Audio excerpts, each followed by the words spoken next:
video, today I'm going to explain what phonics is and why it's important for learning to read.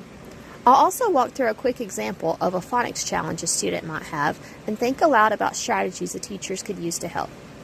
As you listen, I want you to think about how phonics instruction helps students decode unfamiliar words. Phonics is the relationship between letters and sounds.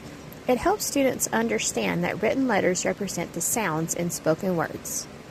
For example, in the word cat, the letter C represents the k sound, A represents the A sound, and T represents the T sound.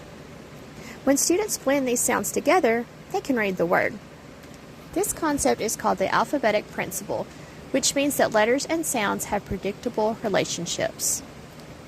Why do you think understanding letter-sound relationships is important for beginning readers?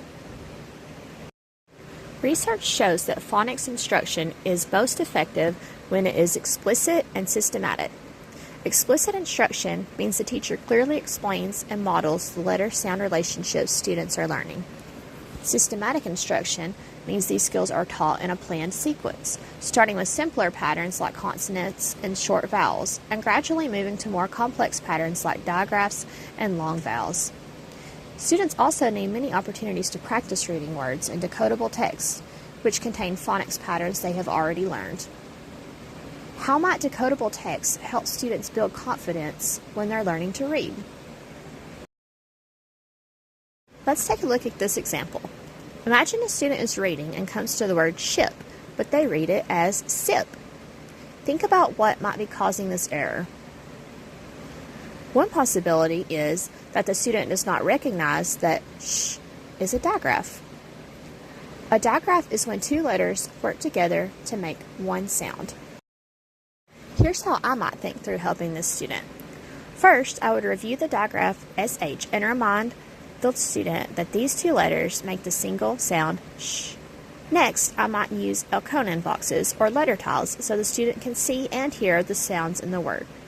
For example, we would break the word into sounds sh, I, p. Then we would blend the sounds together to read the word ship. After that, the student could practice reading other words with the same pattern, like shop or shed, or read them in a decodable sentence. Phonics instruction helps students connect sounds and letters so they can decode new words while reading. When phonics is taught explicitly and systematically, and students get plenty of practice with decodable text, they are more likely to develop strong reading skills. Before we finish, think about this question. What strategy would you use to help a student who is struggling with the phonics pattern? Thank you for listening.